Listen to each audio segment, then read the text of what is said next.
Pada kesempatan kali ini kami dari kelompok 1 akan mengulas nilai-nilai dasar ASN melalui salah satu tokoh yang menjadi legenda bagi bangsa Indonesia, yaitu Profesor Dr. Ing Baharudin Yusuf Habibie. Beliau merupakan presiden ketiga Indonesia dan sosok teknokrat dunia yang lahir di Parepare tahun 1936.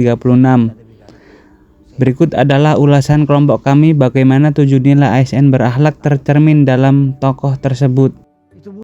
Nilai berakhlak yang pertama adalah berorientasi pelayanan. B.J. Habibie menunjukkan nilai berorientasi pelayanan dengan mengabdikan ilmu pengetahuan dan keahliannya untuk kepentingan bangsa. Setelah meniti karir yang sukses sebagai insinyur di Jerman, ia memilih kembali ke Indonesia untuk membantu membangun industri strategis nasional sebagai Menteri Riset dan Teknologi serta kemudian menjadi Presiden Republik Indonesia. Bapak B.J. Habibie merupakan sosok yang mencerminkan nilai akuntabel dalam berakhlak ASN. Dalam setiap amanah yang beliau emban, Habibie selalu menunjukkan integritas, tanggung jawab, dan dedikasi yang tinggi kepada bangsa dan negara. Beliau menjalankan tugas dengan penuh komitmen, mengutamakan kepentingan masyarakat, serta berani mempertanggungjawabkan setiap keputusan yang diambil. Sikap tersebut menunjukkan bahwa seorang pemimpin tidak hanya dituntut memiliki kemampuan, tetapi juga kejujuran dan rasa tanggung jawab yang kuat. Sebagai ASN, kita dapat meneladani nilai akuntabel dengan bekerja secara jujur, disiplin, transparan, dan bertanggung jawab atas setiap tugas yang diberikan. Ketiga adalah kompeten, yaitu terus belajar dan terus mengembangkan kapabilitas. Menurut saya, kompeten adalah ciri yang paling menonjol dari Bapak B.J. Habibie. Beliau menempuh pendidikan dokter di Jerman dan mendapatkan predikat summa cum laude.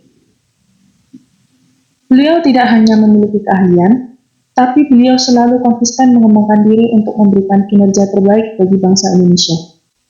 Beliau membuktikan bahwa dengan dedikasi tinggi dalam ketekunan untuk terus belajar dan penguasaan ilmu pengetahuan yang mendalam, seseorang dapat menembus batasan dan menciptakan hal yang bermanfaat bagi bangsa dan negara. Dalam kehidupan pribadi maupun sebagai pemimpin, Habibie menunjukkan sikap menghargai perbedaan dan menjunjung tinggi persatuan. Ia menyadari bahwa Indonesia terdiri atas beragam suku, agama, budaya, dan latar belakang yang harus dipersatukan.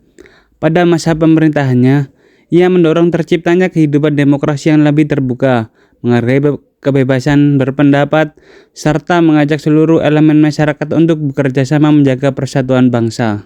Dalam setiap perjalanan pengabdiannya, beliau menunjukkan kesetiaan pada amanah, menjunjung tinggi integritas, serta selalu mengutamakan kepentingan bangsa di atas kepentingan pribadi.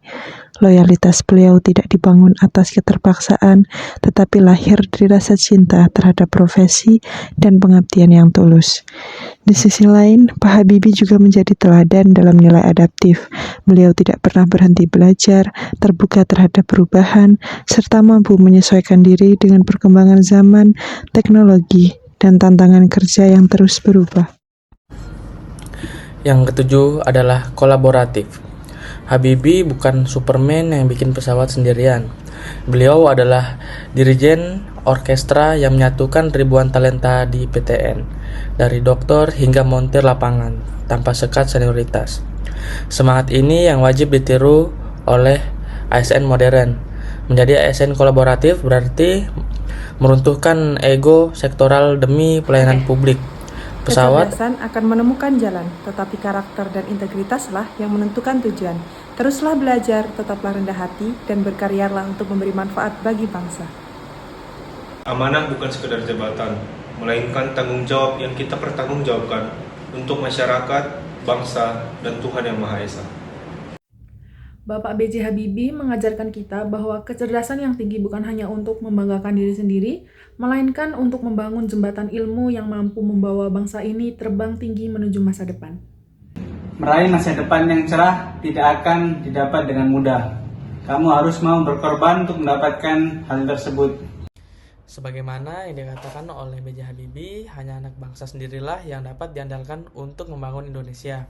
Sebagai bagian dari anak bangsa yang diamanahi mengelola negara, ASN dituntut memimpin kolaborasi internal Melalui kerja tim yang solid dan profesional di instansi masing-masing, ASN dapat mengurangi ketergantungan pada pihak luar dan membuktikan kemandirian birokrasi Indonesia.